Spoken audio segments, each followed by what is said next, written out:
Good morning, everyone. Thank you so much for coming out. I realize it's very early. We deeply appreciate it. Today I'm talking about the Libarna Archaeological Project. And there's a few people I'd like to thank. The Humanities Center, for starters, the Scholar Catalyst Program, the Libarna Archaeological Site itself, the Superintendenza were fantastic to us. And I'd like to give a shout out to the University of Leicester and Boise State University, who are my co-directors and fellow adventurers on this project.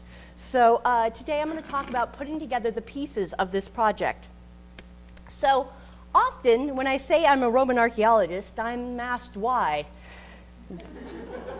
Even by other archaeologists, why the heck do you look at Roman stuff? The Romans have been studied for hundreds upon hundreds of years. Surely we know everything about them. And we do know a lot about the Romans, especially their public structures and the lives of the Roman elite. But we don't know everything.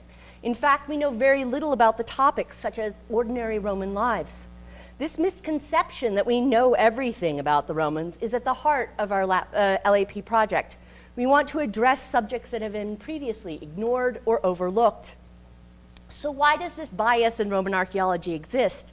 Well, researchers shape their research just through a frame of reference. Okay, there we are. In other words, they ask questions of the data that they themselves find interesting. And Roman archaeology, through the past few centuries, is the domain of a powerful elite European white male who generally focuses on specific aspects of Roman culture. They were looking for museum-worthy pieces to bring back to their societies. And there were unofficial competitions to have the biggest and best of whatever it was. Often they would use short people or children as scale to make their finds look more grand and to increase the power of their architectural discoveries, as you can see here. They were also excavating before the advent of post-colonial theory, theories that respond to the cultural legacies of both colonialism and imperialism, ancient and modern. For early Roman scholars, the idea that there are discrepant identities or experiences taking place in the Roman Empire is not something they're terribly interested in. They had a clear idea of what the Roman material culture looked like and Roman daily life was like. And it was based on sites such as Pompeii and authors such as our famous Roman authors. Usually, Pompeii, of course, is an unusual example because of the volcanic eruption which preserved it. And of course, it's located in the, I've done that twice now. It's located in the middle or southern Italy. Yes, sites like Pompeii offer us valuable windows to the past, but they should not be taken as a benchmark of all Roman experience. However, that is in fact what has happened. And archaeology of the provinces, especially the further off provinces, if it deviates from this Roman norm, it's seen as faulty or as a failure to Romanize properly, to become properly Roman. And you can see here, yes, all right, there we go. There's Naples, and here's where we mostly get all of our Roman information from. And it's a very big empire. So this is not the set experience of everyone, and that's what we're trying to study. All of this brings me back to our site of Libarna. Our project's main goal is, in fact, to understand the provincial experience under the Roman Republic. Libarna is located in northern Italy, about an hour south of Turin, and here's Turin right here, in the province of Alessandria. It's in the Piedmont region, the foothills of the Alps. And the colony is founded in the 2nd century BCE, in a region that is culturally Gallic and Etruscan, i.e. non-Roman. And a colony, of course, for the Romans is a special creation of purposeful placement of Roman citizens into a newly conquered area to settle it, to secure it. And we want to understand how it went from this situation to becoming part of the Italian province proper, part of what we consider to be Romanness perfect. And Cicero himself called this entire region the jewel of Italy. How does this incorporation occur? How can it be detected archaeologically? In both instances, either republic or in fact empire, we want to explore the daily lives of non-elite inhabitants, particularly concentrating on their material culture in order to gain cultural identities and changes over time. Now that's our long-term goal of the project. This summer was our pilot season, thus we had more modest goals. Libarna has had a long and very complex history. over the past 200 years of piecemeal excavations happening over numerous projects. And the LAP wanted to understand the site of Libarna as a whole before we added to the mess of excavation ourselves. So, turning to the site geography, the Vale forms an easy pass through the mountains. That's the river right there. We've got mountains and mountains on both sides of it. In fact, this was such a good section that we have a Roman road that runs right along it right here. The Romans said, this is an excellent way to get up to the Alps. This is a very nice vale. It's easy to walk. Let's make a road that goes along it. The modern Italian government said the exact same thing, unfortunately. So here is where they've built their modern railroad lines, as you can see, right through the site. In fact, that's the theater right there. They've also built a major road that goes through the site, right there. And the power company said, you've got the right idea. So here is the giant power station for the region, and you can see small power stations, power lines that run all the way through. The problem of this, of course, is it is an ancient Roman site, and even though an ancient Roman road ran through the city, dividing it in half like this, railways are a bit scarier for our students. So we've got two sides to the park. This area over here, which is owned by the Superintendenza, it's run as an archaeological park, preserving it. And this area over here, which luckily is still under farmland and owned by some very nice farmers who allow us on their land, and that is the other half of the Roman city. So we're looking hopefully at both. What we want to sort of mention about this is we can see what they've excavated already. And this is sort of the set accoutrements of a Roman town. You've got your theater over here, you've got your amphitheater over here, your baths are right here, and you've got your city insula, your city blocks right here, and they're on a nice orthogonal, straight-lined town plan.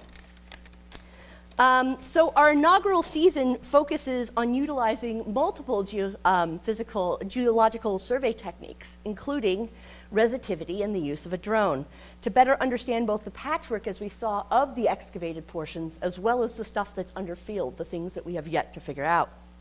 The best part of geophysics is it's non-destructive. So we can cover a great deal of land very quickly and cheaply, and do it without scaring the farmers, who, of course, this is their livelihood. So drones, let's talk about drones first. Here is our drone. As you can see, it's flying over our beautiful amphitheater. Its name is Dronina. Drones are amazing because not only can they do the fancy aerial photography bit, but also they can look at things like crop marks.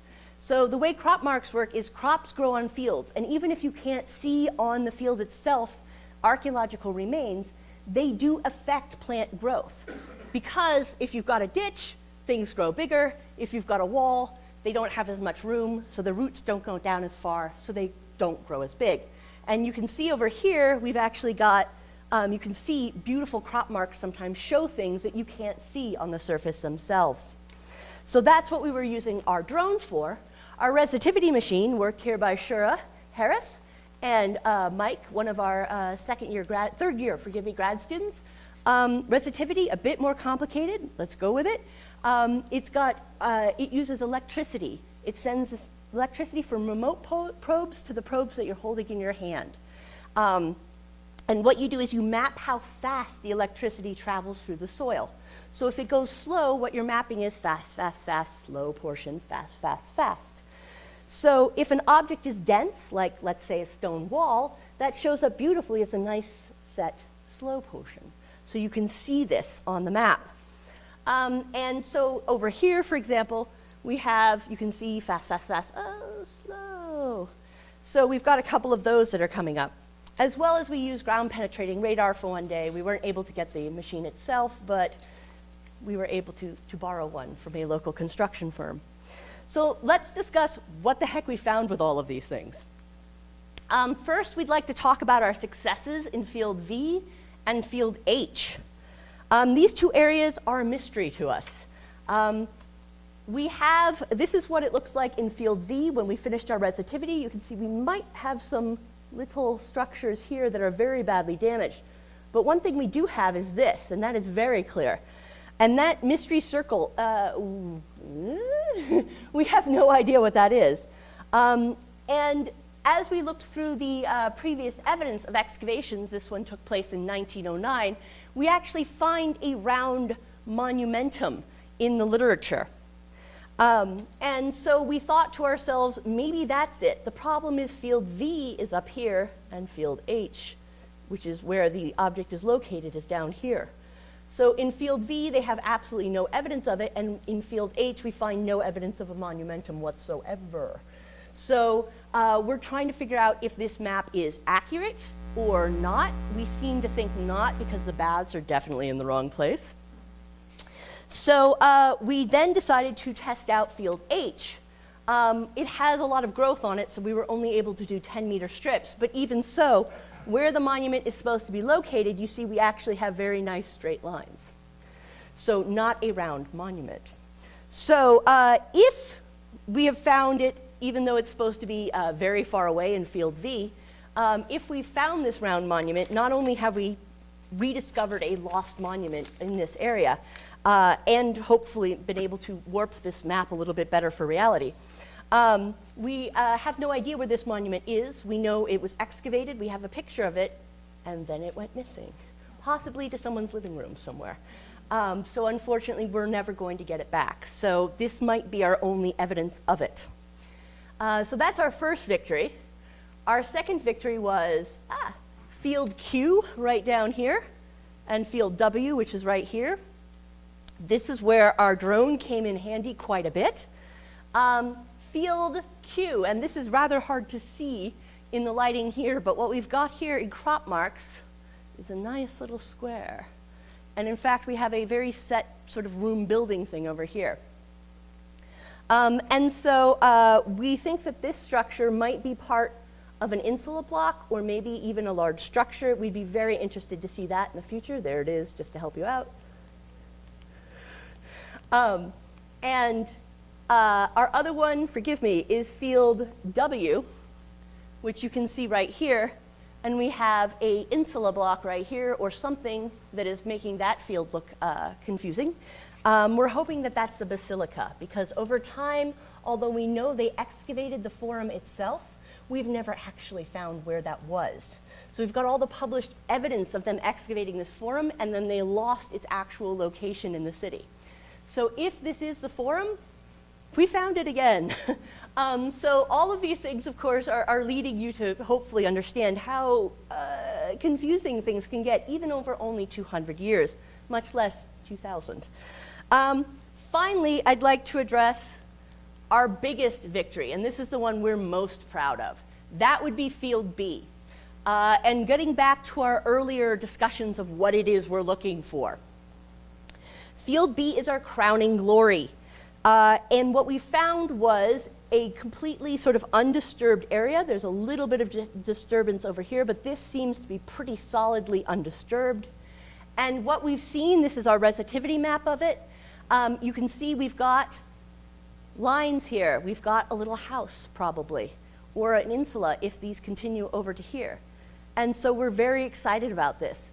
For multiple reasons. One, if this is domestic areas, that definitely goes right to the heart of our goal, which is to find the daily lives of Romans. Also, it is 70 centimeters deep, which is about the same level as the excavated areas of the rest of the site that we've been looking at. And we can tell that from our ground penetrating radar. You can see again, we've got our nice little walls right here. But what is super interesting about this is this, even though it's at the same level as the Roman layers, is not on the same grid plan as the rest of the city. So, Roman cities usually lay out orthogonal town plans. You build everything along those. It looks very much like Lubbock. You have A, B, C, D, 1, 2, and 3. This is not on that plan, which leads us to a whole bunch of questions. Is it that we have, is it that we are looking at something that isn't Roman but at the same level? Possible. Is it that we're looking at something that was never fully Romanized? Is this getting to our difference of culture here? They Romanized the center but didn't Romanize the sides. This would be super interesting to find out. So our plan is next year we're going to excavate, continue excavations in this region, here we are in field B, and continue geophysics and get in some specialists, environmental specialists, landscape specialists as well. So that's our plan. And I would very much like to thank, again, University of Leicester, Boise State Humanities Center, the Office of Vice President of Research, and most importantly, our Texas Tech students who were amazing. Here they are, and who worked long hours in the sun and were incredible, and I highly recommend taking Texas Tech students if you do archaeology, because they are troopers. Thank you very much.